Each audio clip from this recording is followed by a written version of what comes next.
இனிமே கண்ணை மூடிட்டு கடலை எண்ணெய் வாங்கலாம்.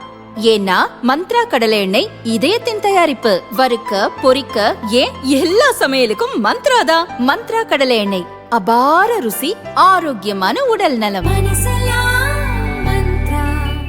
இந்த ஆண்டு பார்லிமெண்ட் பட்ஜெட் கூட்டத்தொடர் ஜனவரி 28 துவங்கியது. பார்லிமெண்ட் கூட்டத்தில் ஜனாதிபதி உரையின் போதே எதிர்க்கட்சி எம்பிக்கள் கூச்சலிட்டு அமளியில் ஈடுபட்டனர். தொடர்ந்து சபையை முடக்கும் நடவடிக்கைகளில் ஈடுபட்டனர். பிரதமர் மோடி மீது காங்கிரஸை சேர்ந்த பெண் எம்பிக்கள் தாக்குதலில் ஈடுபட முயன்றதாக பகீர் குற்றச்சாட்டு எழுந்தது.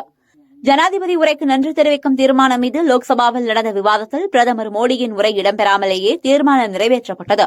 சபை நாகரிகத்தை மீறி அமளியில் ஈடுபட்ட எதிர்க்கட்சி எம்பிக்கள் சிலரை சபாநாயகர் ஓம் பிர்லா சஸ்பெண்ட் செய்து உத்தரவிட்டார். இதனால் அதிருப்தியடைந்த எதிர்க்கட்சியினர் ஓம் பிர்லாவுக்கு எதிராக நம்பிக்கையில்லா தீர்மானம் கொண்டு வந்தனர். தன் மீதான நம்பிக்கையில்லா தீர்மானம் மீது முடிவு எட்டப்படும் வரை தான் சபைக்கு வரப்போவதில்லை என்று ஓம் பிர்லா அறிவித்தார். பட்ஜெட் கூட்டத்தொடரின் 2வது அமர்வு 9ஆம் தேதி துவங்கியது. கூட்டத்தொடர் துவங்கிய நாள் முதல் எதிர்க்கட்சிகள் மீண்டும் அமளியில் ஈடுபட்டு சபையை முடக்கினர். காங்கிரஸ் உள்ளிட்ட 118 எம்பிக்கள் கையெழுத்திட்ட நம்பிக்கையில்லா தீர்மானம் மீது இன்று விவாதம் துவங்கியது. 10 மணி நேரம் விவாதம் நடக்கும் என அறிவிக்கப்பட்டது. மூத்த எம்பி ஜெகதாம்பிகா பால் சபையை வழிநடத்தினார்.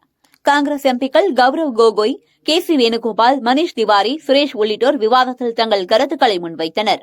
7 ஆண்டுகளுக்கு மேலாக துணை சபாநாயகர் நியமிக்கப்படாதது ஏன் என காங்கிரஸ் எம்பிக்கள் கேள்வி எழுப்பினர். திரிணாமுல் காங்கிரஸை சேர்ந்த மகுவா மைத்ரா, ஏஐஎம்ஐஎம் கட்சியைச் சேர்ந்த எம்பி அசாதின் ஓவைசி உள்ளிட்டோரும் இந்த விவாதத்தில் பங்கேற்றனர். எதிர்க்கட்சி எம்பிக்கள் மத்திய அரசு மீதும் ஓம் பிர்லா மீதும் அடுக்கடுக்கான குற்றச்சாட்டுகளை முன்வைத்தனர். எதிர்க்கட்சிகள் முன்வைத்த குற்றச்சாட்டுகளுக்கு மத்திய அமைச்சர்கள் கிரீன் ரிஜிஜு, சிராக் பஸ்வான் உள்ளிட்டோர் பதிலளித்தனர். கோகோய் கூறிய குற்றச்சாட்டுகளுக்கு கடும் எதிர்ப்பு தெரிவித்த மத்திய உள்துறை அமைச்சர் அமித் ஷா அது குறித்து விளக்கினார்.